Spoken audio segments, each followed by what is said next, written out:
नाम नहीं लिखा है जी। इसमें एक और छोटा सा सवाल साहब से पूछना चाहेंगे कि जिस समय आपने शिव को गुरु बनाया, जिस समय आप ठीक उसके पहले जिस समय आप काफी परेशान और हताश मनोदशा आपकी थी, तो उस समय कौन सी स्थिति आपके साथ रही होगी जिस समय आपने शिव को अनजाने में ही अपना गुरु बना लिया?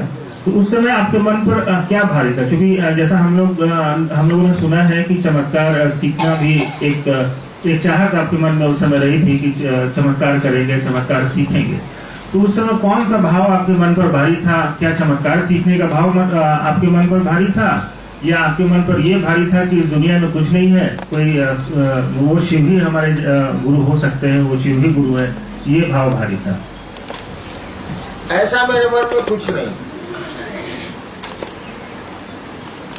कुछ चीजें होती हैं जो आपको जन्मजात मिलती है, वो पैदाइश से ही आपको मिलेंगी। तो बहुत जब कम होश था तब भी मैं महादेव की पूजा लटर पटर करके करता था, जो अकील रहेगा वही करेगा। मेरे पिताजी और माँ, हमको भी थोड़ा थोड़ा याद है कि मैं सीढ़ियों पर महादेव की तस्वीर रख देता था। गाड़ियां शुरू से मेरे यहाँ थी, उस समय पेट्रोल पंप बड़ी दूर दूर थे, इसीलिए गैलन में पेट्रोल, जर्किन जिसको बोलते हैं, उसमें पेट्रोल रखा जाता था कि भर के चलेंगे, पेट्रोल हर जगह मिलता नहीं है।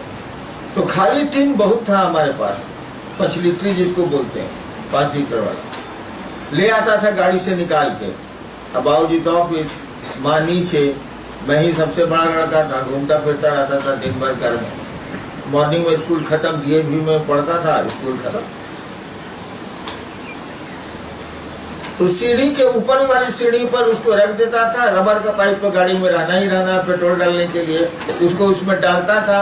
और महादेव की तस्वीर जो शीशे में मड़ी होती है, उसके ऊपर एक हुक रहता है जिसे काठी में लगाया जाता है। उस हुक में उस पाइप को घुसा देता था और साइफन कर देता था, मुंह से खींच के साइफन कर देता था। थोड़ा देर के बाद मेरी माँ कहती थी, इतना पानी सीढ़ी पर कहाँ से आता हो? सीढ़ी से पानी अब चला नीचे। जरूर बड़कू कुछ ऊपर में करता रहे। मैं बड़ा लड़का था इसीलिए कहती थी बड़कू, बड़कू जरूर ऊपर में कुछ करता रहे। चपरासी सब आके देखता था। तब तक क्या होता था, फोटो डाल के तो जमीन पर कागज का फोटो, मैं शिवलिंग पर नहीं, महादेव के फोटो पर जल चढ़ाता। खैर ऐसी बहुत सारी बातें होती नहीं। तो कुछ चीजें होती हैं जो आपको पैदाइशी मिलती हैं, उसी दिशा में आप चलेंगे। आप ही का 2 लड़का है, दोनों 7-8 साल का है, कम उम्र का है। एक को कोई फुटबॉल के मैदान में एक लपड़ मारेगा तो रोते हुए घर आएगा, और दूसरा ही आपका बेटा है, उसको कोई एक लपड़ मारेगा तो दूर हट के ढेला चला के उसका मुड़ी फोड़ देगा, तब आवेगा।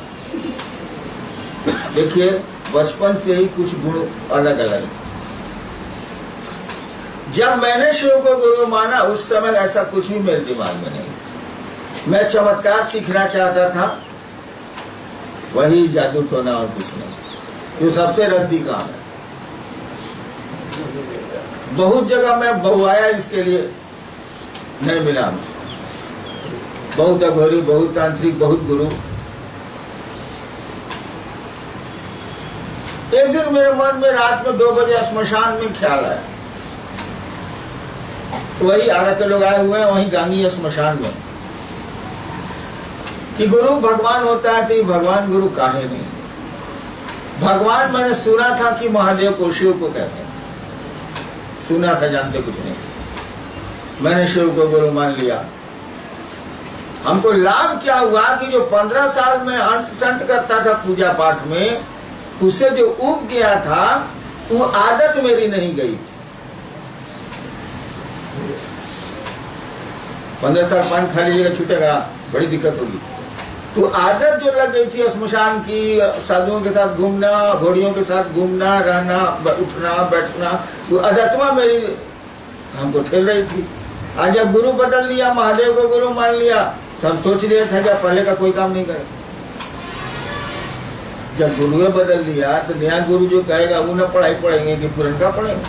तो परीक्षा पास कर गया 8वां में, तब 9वां में मास्टर पढ़ावेगा तब ना, हमें पिटाते भी थे हम।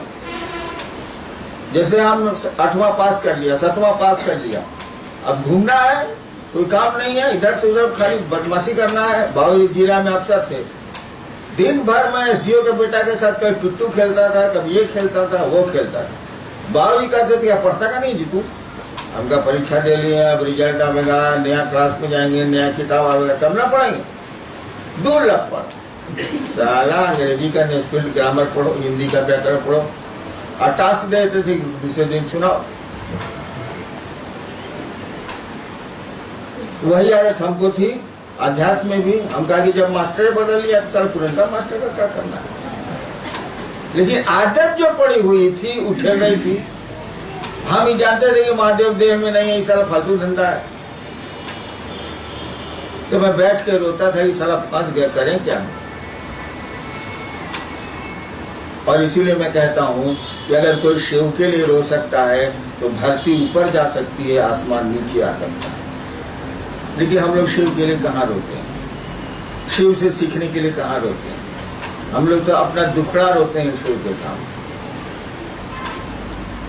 तो मेरे मन में ऐसा कोई भाव नहीं था, लेकिन क्या करिएगा, पीछे से कोई ठेल रहा है तो आप क्या कर सकते हैं। वो कई बार मैंने कहानी सुनाई है कि पानी के जहाज से लोग जा रहे थे, एक बच्चा समुद्र में गिर गया जहाज से।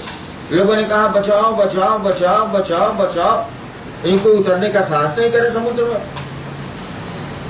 एक आदमी कूद गया, अपने भी बचा, बच्चे को भी बचा लिया।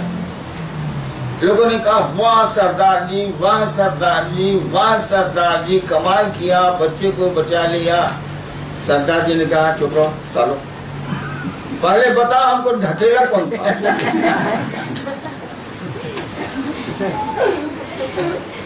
तो कोई ढकेल देगा तो हम क्या कर सकते। मैंने शिव को गुरु अपने मन से नहीं माना है, किसी ने ढकेल दिया है। अब ढकेलने वाले का दोष है, क्यों ढकेला, लेकिन अब ढकेल दिया, हम कमजोर आदमी हैं। कोई भी इंसान उस शिव के सामने जगत ही कमजोर है। संसारी पूरा त्रिभुवन उनके सामने कुछ नहीं है। जब वही ठेलते हो तो कोई बचेगा। तो उन्होंने मुझको ठेल दिया। जब शिव गुरु धीरे धीरे होते चले गए, जब मैंने चमत्कार उनसे जान लिया, तब हमको लगा कि साला ये तो फालतू धंधा है, इसे सीख के क्या करेंगे। सीख लिया तब लगा कि बेकार है। तो हम गए थे तो चमत्कार सीखने अपनी बुद्धि से, महादेव ने चमत्कार सिखा दिया अपनी बुद्धि से। हम जो गए थे, आप भी जाएंगे कहीं तो अपनी बुद्धि से ना काम करेंगे, दूसरे की बुद्धि से तो नहीं कर सकते। लेकिन गुरु के पास में गया, शिव को गुरु मैंने माना। उस समय मैं जानता भी नहीं था कि शिव गुरु है, मैं तो भगवान समझ के उनको गुरु मैंने बनाया। मैंने चमत्कार सीखा अपनी बुद्धि से। धीरे धीरे महादेव ने समझा दिया चमत्कार अपनी, उनकी अपनी बुद्धि से। क्या चमत्कार हुआ, दुनिया में जब भी अब शिव गुरु की बात चलेगी, लोग तेरा नाम लेंगे। जब भी हुस्न की बात चलेगी, लोग तेरा नाम लेंगे। जब भी शिव गुरु की बात चलेगी, हरिनाम का नाम आएगा ही आएगा। देखिए महादेव ने चमत्कार सिखाया। चमत्कार वही न है जो हमेशा रहे। एक दिन का चमत्कार, एक मिनट का चमत्कार कोई अर्थ नहीं रखता।